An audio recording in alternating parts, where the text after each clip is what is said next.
Hello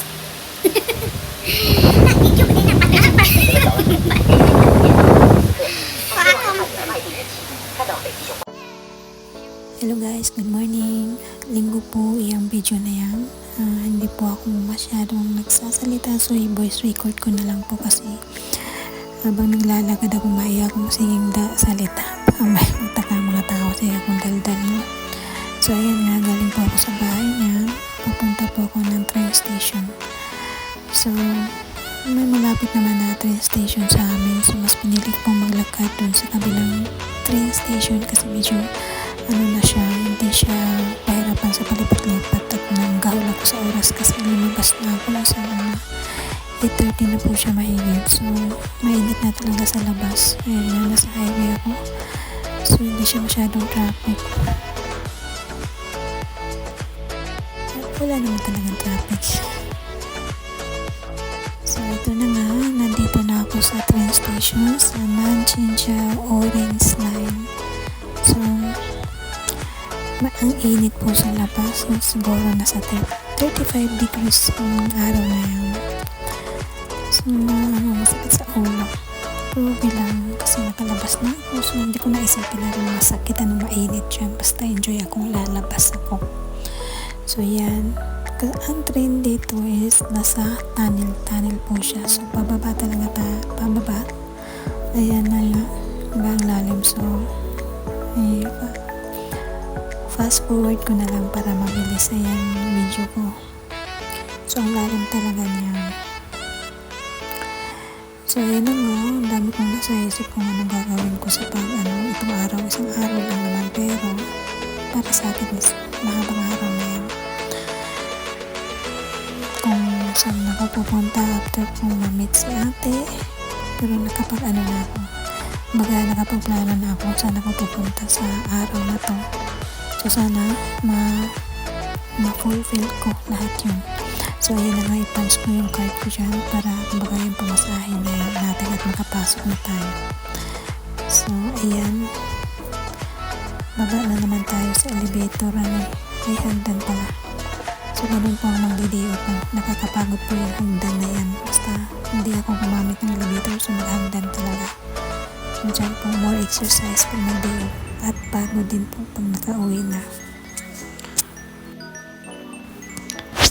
So ayan, nandito na po tayo sa train. So ito po, station na to is pinakadulo. So wala pang masyadong tao kasi ito yung pinakadulo. So mamaya mapupuno din tong train na to.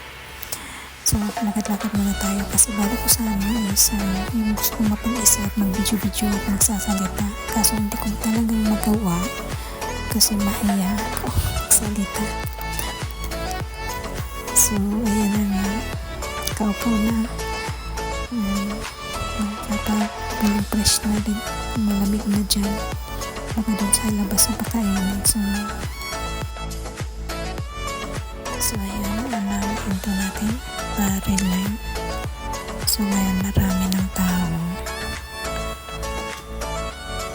bilis talaga mapuno ng train mo. Saglit nga lang ako sumakay niyan, tatlong station. So gano'n na, madami na. So lilipat ako sa red line. Hindi sa harap, kundi lilipat pa tayo, maghagdanan pa tayo. So sa baba pala, ayan, pinakababa pa. So diba isipin nyo naman kung gaano kalalim ang tunnel dito. Mga daanan ng train. So napakalalim talaga. So mapag-isip ka na lang, paano kaya ginawa ito? Paano ang lalim? So ayan, maghagdan. Malikot ang kamay ko. Pagpasensyaan ako. So ayan, nandito na tayo sa may abangan ng train. Red line po yan siya. So may tatlong station pa akong dadalan bago makarating dun sa lipatan ko ng brown line. Yun na talaga yung papunta kina Ate Gina, pero malayo pa yun so marami pa akong daanan ng mga station bago makarating doon. So naghanap na naman ako ng space ko.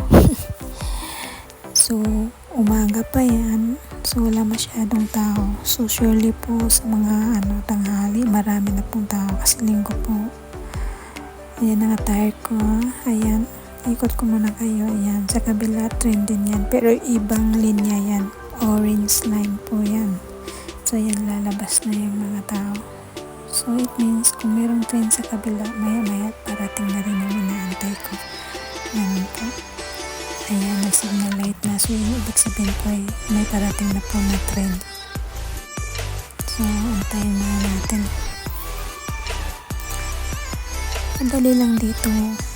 Madali kang matutong kung saan ka pumunta basta mag-trend ka lang. Noon, kadagal ligaw-ligaw ako kasi hindi pa talaga ako marunong kasi yung harap iba-ibang linya ang harap niya. So, kailangan talagang magbasa at may ka, guide po sa mga station.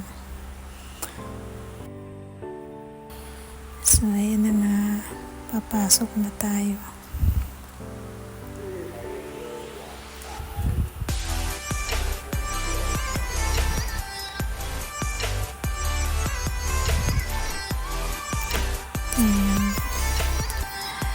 Kapag nag-diop ako, masaya ako makakita ng maraming tao. Kasi sa bahay, kami lang naman dalawa ni Lola. Tapos si Lola laging tulog. Kung hindi na siya tulog, nakaupo. So, puro ako ang napapansin. Minsan mainit ang ulo. Magtaka ka na lang, biglang magalit sa'yo. Kaya yun, stress din. Kung bakit ganun, bigla na lang siyang magalit. Yung mga naisip niya ba, boring siya, so boring din ako, so minsan mapalaban din ako, diba? Hindi talaga lahat ng panahon yung pasensya ko is talaga mataas, pero sige, laban lang, ganun ang buhay. Trabaho para sa dollar daw. O ito na, maglabas na tayo. Lipat na po ako sa brown line, pero bago pa yan makarating, maghagdan ka muna. So, ganito po ako magpaparusahan ng sarili. Papagurin ng sarili. Kakalipat. Makarating lang kung saan gusto kong pupuntahan ko. Pero hindi ko inisip kung gaano kapagod yung araw na yan. Hindi ko inisip nung napapagod ako. Basta lang nasa labas ako. Doon ko na maramdaman ang pagod kapag napauwi na ako sa bahay na parang ayokong umuwi, gusto ko pang sa labas kasi nga pagka-uwi ko sa bahay ayun, silang tao makikita ko lagi pang nakasimangot, diba? Ayun, may elevator, mas pinili ko yung hagdan, ganun pa rin sa kabila puno, so maglakad pa rin ako. So matagalan pang lipat. Pili ko dyan sa pako, nangangawit na. Ayan na nga, ayan kamay ko. Diba? Ang lanas-lanas. Pero bago man yan naging kulay na ganyan, naging malinis na ganyan, madaming pinagdaanan yan. Kasi habang naglilinis ako ng kuko, nag-cutex, no? Panay tawag si Lola. First coating pa lang tinatawag na ako. So, anong itsura dun sa kamay ko? So, pangalawang naman tinawag. So, sa 4 na beses po akong tinatawag ni Lola. So, anong itsura ng kamay ko nun? Hindi talaga siya naging maayos. So, ulit-ulit na naman. Hanggang natapos ako noon, alas 12 siya. Kasi nga, hindi nga siya maganda. Inulit-ulit ko. Panay tawag. Alam niyang magdi-diop ako. So, lahat ng nasa isip niya, guluhin ako. So, ayun, naging maayos din pagkatapos. Naging malinis din. Struggling para gaganda lang ang kuko. Pero okay yun. Maging masaya kasi ako pagka malinis ang kuko ko. Paglalabas parang feeling ko hindi ako naging katulong sa bahay.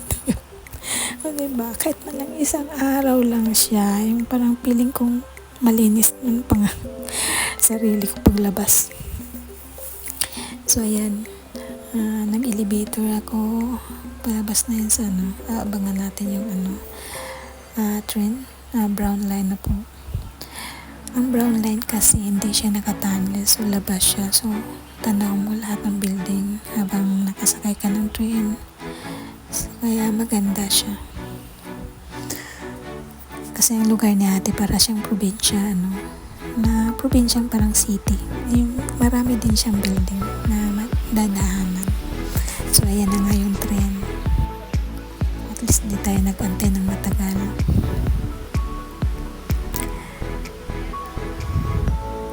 Sa totoo lang, umaga pa lang yan nag-chat si ate na pupunta. Nag-chinat ko na yung nakarang araw, pero sabi niya, sabi ko parang hindi ako matuloy, pero nag-chat siya ng umaga kung tutuloy ba ako. Sabi ko, sige, anong gagawin natin dyan? Sabi ko, mag-breakfast ako dyan. Sabi niya, may tinapay daw siya. So, tinanong ko may palaman. So, sabi niya, bibili na lang daw siya. So, tingnan natin kung anong binili niya. Para excited naman din ako kung anong breakfast. Ayan po, diba? Ang ganda ng sa labas. Makikita mo yung mga building. As in, dyan talaga ako natutong lalabas ako. Malayo yung pananaw ko. Paningin, kumbaga. Hindi yung lagi na lang sa loob ng bahay, kusina, CR, kwarto, sala. Yun lang talaga yung sa bahay. So ito nga, masaya ako dyan. Piling kong nakawala ko sa hawla. So inisip ko din pagdating kay ate, wala naman yung matandang babae. So house tour, housework, kung itsura ng bahay natin, saan tulungan ni ate, kakain si ate, diba? Makikita nyo kung anong mga sitwasyon namin dito. Dito hindi lahat ng mga tao is mayaman o hindi man yan mayaman, pero nagpapaalaga sila ng mga matanda. Ibig sabihin hindi kayang alagaan ng mga anak. So yung mga kita ng matanda, yun yung panggastos dun sa nag-aalaga. Ayan, palabas na po ako niyan. Pero bago man ako nakalabas na, kakandaligaw pa ako. Akala ko exit 1, exit 2 lang palang labasan. So ayan, feeling ko na talaga ang init ng labas. Masigaw pa lang, sobrang init. Ayan. Ang init na dyan.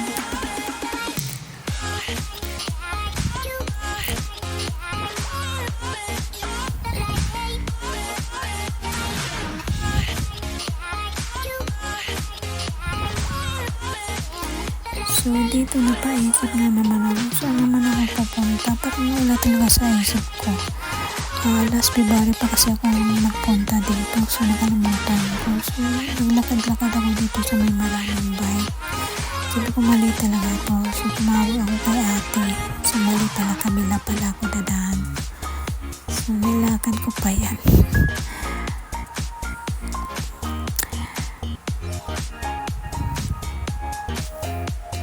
So, bago man ako pumunta kay ate, bago man lakad papunta kay ate, muna ako mag-family mart at bibili ng inumin. Tsaka naisip ko, gusto kong kumain ng ice cream. So, ang bibilin ko dyan is yung paborito kong milk tea. Hindi siya masyadong matamis. So, tama lang siya. Masarap siya inumin.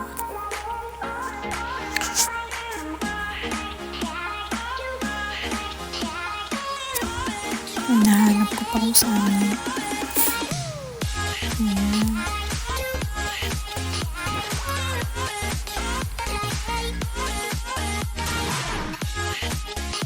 Dito pwede ka din magtatampay at kakain. So no problem, stay ka ng oras.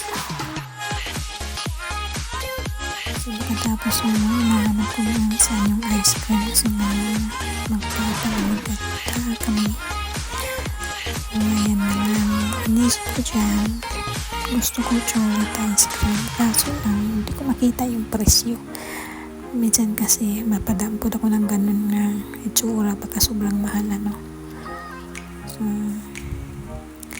ang pinili ko na lang yung ice cream na katulad sa Pilipinas, yung ganyan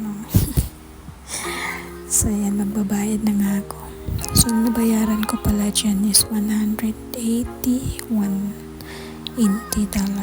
So hindi naman masyadong mahal. So ang lamig po dyan, sarap tumampay dyan. sobrang lamig. So yan na nga. Pagkatapos ito, maglalakad pa ako ng pakalayo.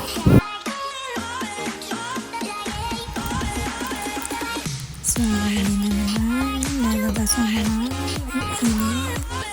So ayan na.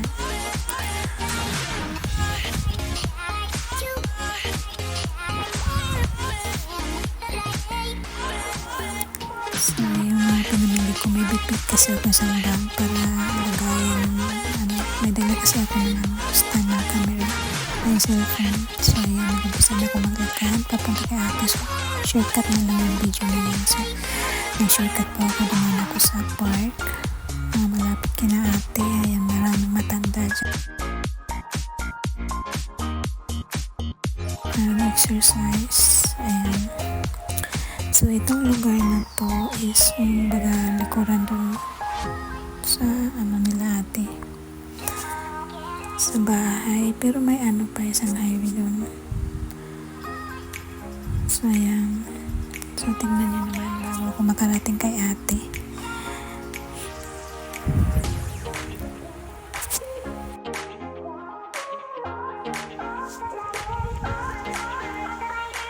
Maraming motor na nakapark. Ganito dito kasi kadalasang service nila is motor. Bihira ng mga kotse dito na kasi mahal ang bayad ng parking dito. Kung wala kang parkingan malapit sa bahay, so kailangan mo open ng parkingan. So yan, kung may kotse, so kaya nakatayo na ako dyan. Nakala ko hindi yan ang bahay natin, nakalimutan ko na naman. Ito na pala, pero lumahis na naman ako ng landas. So ayun, naglakad na ako dyan. So tumawag pa ako kay ate kung saan sa ate. Ayan, dyan na si ate. Tanaw ko na si ate. Ayan na. Hindi ka naganing ko dihaan ko nga na. Dili man siguro hindi mao ang inyong bahay.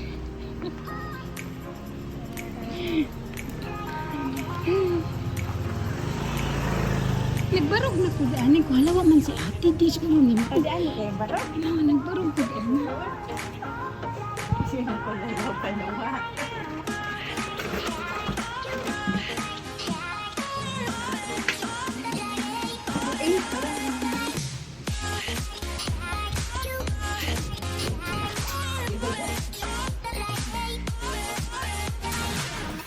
At dito na nga papasok na ako. Ayan, dito sa atin nakatira.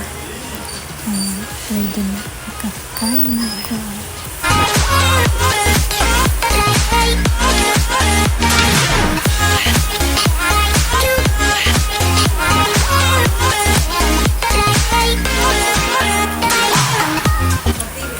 Ayun na. Ayan. Yan naman may lulong. Lain, lulong palit. Naglakaw. Atong butangan o kuan. Kanang ay kanang mayonnaise. Ada may mayonnaise. Isa man mayonnaise sa ito Mayonnaise kita na sa 7-Eleven. Lamig man na. Maluwag na na. Imbento si ate. Spaghetti butang at may. Ako inita. Ang nakag-stress ng gawa sa nanang. Grabe siya.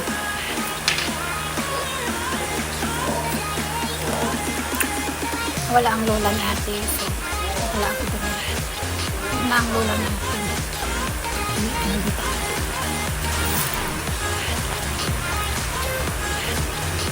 Mga anak siya. Alagang inaantay niya.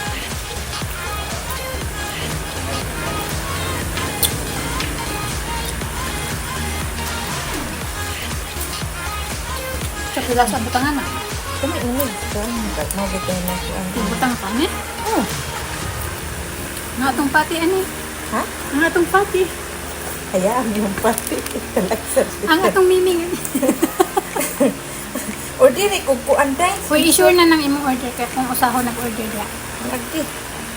Murag lami ito. Amoy. exercise ang Oo, pagtagpuan. dire kuan. Hirap na yun. Ino ha? Ayaw lang pa nangat-ngat. Okay na? Okay na, salamat. Oh, spaghetti. Tanag mayonnaise. Susang liklipan ko sa kayo. Murag bagyo. Ako pa dyan na. Ako na. Yan, magala ta ha. Yan, halos. Isang oras kayo kung biyari. Ano, 8:30. 2 hours food. Alang-alang ng spaghetti. Init sa labas. Lamig din siya dito ang mayonnaise. Ang gabi, huwag kasi tutog lang. Ang sisog tawag si Lola na ko.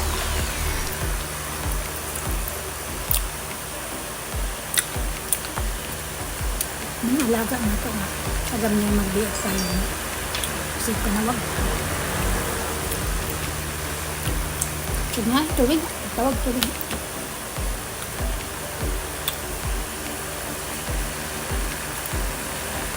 Ang gusto ko tubig.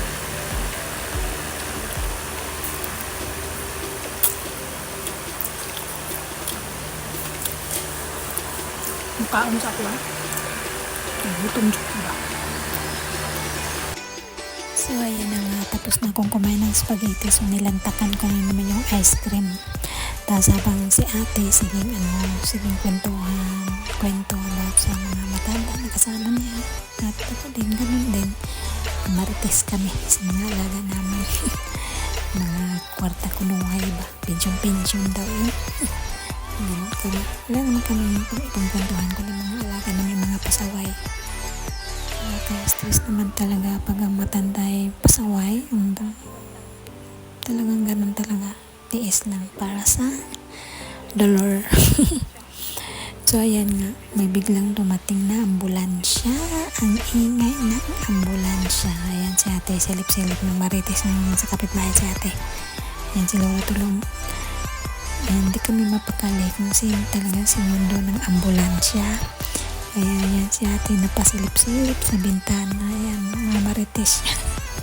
Kasi dito kapitbahay niya maraming matanda. Ayan, si ate, silipin mo pa. Talagang alamin kung sino yung matanda na yan. So ayun nga, nasundo na ng ambulansya. So ngayon silipin natin ang kwarto ni ate kung saan si ate natutulog. Silipin natin. Ano yung lugar ni ate? Kung saan natutulog si ate. Ayan, ito yung kwarto ni ate. Puno siya ng gamit ng mga matanda.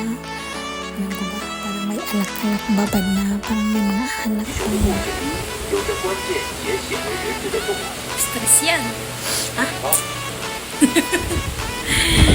Video mo din ang pag-aapat. O akong. Yan.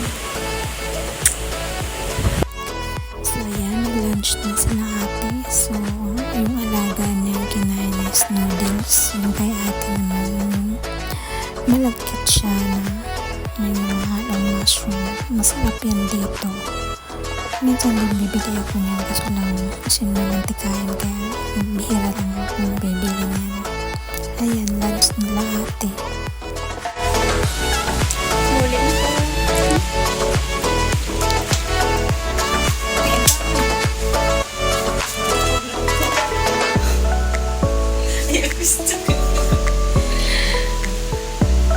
Moment na to.